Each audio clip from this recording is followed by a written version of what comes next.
नमस्कार, आप देख रहे हैं एमपीसीजी एक्सप्रेस और मैं आपके साथ हूँ राजू दुबे। जब न्याय दूसरों को न्याय दिलाने वाले पत्रकारों को खुद न्याय नहीं मिलता तो फिर पत्रकारों को सड़कों पर उतरना पड़ता है। आज बक्सहा में भी कुछ ऐसा ही हुआ। पूरे संभाग में आलम यह है कि पत्रकार सड़कों पर हैं पर प्रशासन के कानों पर जूं नहीं रेंग रही है। यही स्थिति है कि अब पत्रकार खुद की लड़ाई लड़ें या फिर समाज की ये विषम परिस्थितियाँ बन गई हैं। आज बक्सहा में पत्रकार सड़कों पर उतरे और उन्होंने ज्ञापन दिया। अब हम बारी बारी से पत्रकारों से जानते हैं कि ये क्या मामला था और क्यों इतने आक्रोशित हैं। जी, हमारे साथ हैं राजेश रागी जी, जो वरिष्ठ पत्रकार हैं। हम पूछेंगे उनसे कि क्या स्थितियाँ हैं कि सड़कों पर उतरने पड़ा। संभाग मुख्यालय सागर में खनिज अधिकारी द्वारा पत्रकार शुक्ला जी के ऊपर अभद्र व्यवहार एवं एफआईआर दर्ज कराई गई, जिसमें पत्रकार महोदय खनिज अधिकारी की अनियमितताएं, भ्रष्टाचार और उनकी मनमानियों को लेकर उनसे बाइट लेने गए थे और उनके ऊपर एकदम से वह उखड़ पड़े और फर्जी रिपोर्ट कर उनके ऊपर एफआईआर दर्ज कर दी। पत्रकार प्रशासन की जानकारी लेकर आम जनता तक पहुंचाता है और जनता की जानकारी प्रशासन तक पहुंचाकर एक दर्पण का काम और दोनों पक्षों का सेतु का काम करता है। और पत्रकारों के साथ इस तरह से जब अभद्रता और झूठी एफआईआर दर्ज होगी तो पत्रकार लोग अपनी स्वतंत्रता भंग करके कैसे आगे समाज को दिशा देगा और प्रशासन की विभिन्न शासकीय योजनाओं को जनता तक पहुंचाएगा। पत्रकार लोग इस घटना को लेकर आक्रोशित हैं। बक्सहा के समस्त पत्रकार इस घटना को लेकर कड़ी आलोचना, निंदा करते हैं और प्रशासन से मांग करते हैं कि ऐसे भ्रष्ट अधिकारी को तुरंत निलंबित किया जाए और जिन थाना प्रभारी ने इस तरह की फर्जी रिपोर्ट दर्ज की है उनको भी निलंबित किया जाए और इसके साथ ही शुक्ला जी की ओर से एफआईआर दर्ज की जाए। अगर ऐसी प्रक्रिया नहीं की जाती है तो संभाग मुख्यालय के साथ साथ हम बक्सहा के पत्रकार लोग भी सड़कों पर उतरने के लिए मजबूर होंगे। बहुत बहुत धन्यवाद। ये स्थितियाँ पहली बार तो नहीं हुई हैं जब पत्रकार सड़कों पर उतरे और उनके लिए उन्हें अपनी मांग के लिए लड़ना पड़ा। ऐसी स्थितियाँ चूँकि होती रहती हैं, आए दिन देखते हैं पत्रकारों पर हमला हो रहे हैं, कहीं पत्रकार अपनी जान दे रहे हैं सिर्फ किस लिए कि वो दूसरों की लड़ाई लड़ रहे हैं। यही तो सबसे बड़ा पहलू है कि जनता की लड़ाई लड़ने के लिए जो कदम पत्रकार उठाते हैं, अपनी जान जोखिम में डाल के कवरेज करते हैं और उसके बावजूद भी उन्हीं पत्रकारों के ऊपर झूठी एफआईआर दर्ज होती है, उनका मॉडल डाउन करने की लगातार कोशिश की जाती है। और ये जो समाज का एक प्रजातंत्र का जो चौथा स्तंभ है, इसको लगातार कमज़ोर करने की कोशिश अधिकारियों द्वारा लगातार की जा रही है और की जाती रही है। और यही कारण है कि कई पत्रकारों ने अपनी जान भी इस जनता के हितों की रक्षा के लिए कदम जो उठाए उसमें जान भी उन्होंने अपनी गंवाई है। लेकिन इस प्रकार से जब बार बार हमारी इस कौम को, इन पत्रकारों को परेशान किया जाएगा तो मजबूरन एक परिवार के रूप में हम सभी पत्रकारों को खड़ा होकर इसका विरोध भी करना पड़ेगा और उसके खिलाफ आवाज़ भी उठानी पड़ेगी। जैसा कि हमारे वरिष्ठ साथी जी ने कहा है कि जिस प्रकार से सरकार हम लोगों के साथ दोहरा रवैया अपना रही है, उनकी मात्र फ़ोन लगाने से ही एक पत्रकार के ऊपर एफआईआर दर्ज कर दी जाती है और एक वीडियो जबकि वायरल हो रहा है, साफ साफ उसमें दिख रहा है कि पत्रकार के साथ किस तरीके से अभद्रता की गई है और किस तरीके से उसे अपमानित किया गया है। बावजूद उसके भी आज उस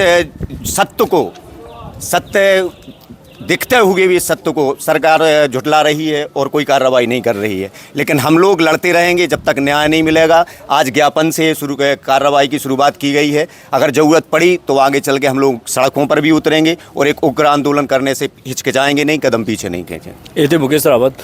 वही हम विनोद जैन हैं, उनसे जानते हैं कि चाहे मध्य प्रदेश हो, चाहे छत्तीसगढ़ हो, चाहे कोई भी राज्य हो, सब जगह पत्रकारों की यही स्थिति है। अगर आप प्रशासन के खिलाफ बोलते हैं तो या तो हत्या कर दी जाएगी या मामलों में फंसा दिया जाएगा। क्या कहेंगे ऐसे में? कैसे जो नए लड़के हैं पत्रकारिता में अपना करियर बनाने की सोच रहे हैं, कैसे लड़ेंगे वो समाज की लड़ाई? समाज की लड़ाई हम लोग सिर्फ समाज की लड़ाई लड़ते हैं। आज जो सागर में हुआ है अभी, ये एक उदाहरण है, लोगों को दिख रहा है, यूट्यूब पे वीडियो वायरल है, वो दिख रहा है। इसमें कौन सही है कौन गलत है, जनता इसको देख रही है और जनता अपने मंतव्य, सरकार कहीं ना कहीं अपने आप पर एक सवालिया निशान खड़े कर रही है इस तरीके के कृत्य करके या इस मामले में शांत रह के। और अगर ये मामले में सही जांच नहीं होती है तो बक्सहा बराबर अपने संभागीय मुख्यालय के लोगों के साथ खड़ा है और हम लोग यहाँ पर जो भी हम लोगों से बन सकेगा वो हम लोग करने का प्रयास करेंगे। जैसे कि स्थितियाँ वही हैं कि अगर आप प्रशासन के खिलाफ बोलते हैं या फिर सत्ताधारी लोगों के खिलाफ आप खबर करते हैं तो स्थितियाँ ये भी तक आ जाती हैं कि मारपीट और FIR और हत्या तक चीज़ें चली जाती हैं। ऐसे में कितना मुश्किल हो गया है पत्रकारिता करना। लोकतंत्र के चौथे स्तंभ को इस आधुनिक युग में लोगों की लड़ाई और आए दिन पत्रकार जब किसी खबर को अपने चैनल या प्रिंट मीडिया के माध्यम से जब भी प्रकाशित करता है तो निश्चित रूप से एक पक्ष से उसकी हर खबर में बुराई बनती है। बावजूद उसके भी बगैर किसी पत्रकारों को कोई शासन की ओर से या जिनकी खबरें लगाएं उनकी ओर से कोई तनख्वाह नहीं मिलती है, उसके बावजूद भी पत्रकार अपना खुद का धन मिटाकर घूमकर ग्रामीण क्षेत्रों में जाकर खबरों को निकाल कर लाते हैं और न्याय दिलाने का जनता को प्रयास करते हैं। उसके बावजूद भी पत्रकारों के साथ इस प्रकार का जो ये दुर्व्यवहार शासन द्वारा किया गया है, स्पष्ट रूप से लगभग 8 दिन आज होने को हैं और 8 दिन में समूचे सागर संभाग या मध्य प्रदेश में पत्रकारों द्वारा ज्ञापन का दौर जारी है। बावजूद उसके भी प्रशासन कानों में रुई लगाए हुए है और आज तक पांड्या जी पर जो FIR की गई है उसको लेकर कोई भी संभागीय अधिकारी तक बाइट देने को तैयार नहीं है कि इस पर क्या कार्रवाई की जाएगी, ये कार्रवाई सही है कि नहीं है। ऐसी स्थिति में जब पांड्या जी थाने पहुंचे तो उनके साथ वहां थाने में भी दुर्व्यवहार किया गया। जब ऐसी वारदात जब सामने आई तो समूचे संभाग के पत्रकारों ने ये लड़ाई लड़ने के लिए ये कमर कसी है और निश्चित रूप से जब तक न्याय नहीं मिल जाता है, चाहे कुछ भी हो जाए, संपूर्ण मध्य प्रदेश 18 तारीख को सागर बंद है। इसी बात को लेकर संपूर्ण मध्य प्रदेश का पत्रकारों का महासंघ वहां पर पहुंचकर कलेक्टर और SP के लिए ज्ञापन देगा और न्याय की मांग करेगा। उसके बाद भी अगर न्याय नहीं मिलता है तो लड़ाई ये उग्र रूप लेगी, जिसकी संपूर्ण जिम्मेदारी शासन और प्रशासन की रहेगी। हमारे साथ कुछ युवा पत्रकार भी हैं, हम जानेंगे उनसे। स्थितियाँ ये हो गई हैं कि अगर आप एक सरपंच की खबर लगाते हो तो खतरा रहता है कहीं हरिजन एक्ट ना हो जाए, कहीं मामला दर्ज ना हो जाए, कहीं और मामले दर्ज ना हो जाए। अगर आप एक नेता की खबर लगाते हो तब भी स्थितियाँ यही बनी रहती हैं। क्या ये स्थितियाँ हो गई हैं आपकी? अगर आप जिन लोगों के लिए हम लड़ रहे हैं ना तो वो साथ खड़े हैं और अगर हम सच दिखा रहे हैं तो भी एक समस्या वाली स्थिति है। ऐसे में कैसे जो नए बच्चे आ रहे हैं पत्रकारिता में अपना कैरियर बना रहे हैं, कैसे करेंगे तुम? सबसे पहले तो मैं सागर के प्रशासन से ये अपील करूंगा कि पत्रकार मुकुल शुक्ला पर जो FIR दर्ज हुई है उसकी क्लोजन रिपोर्ट तैयार हो और पत्रकार की तरफ से एक FIR दर्ज हो और खनिज अधिकारी को सस्पेंड किया जाए।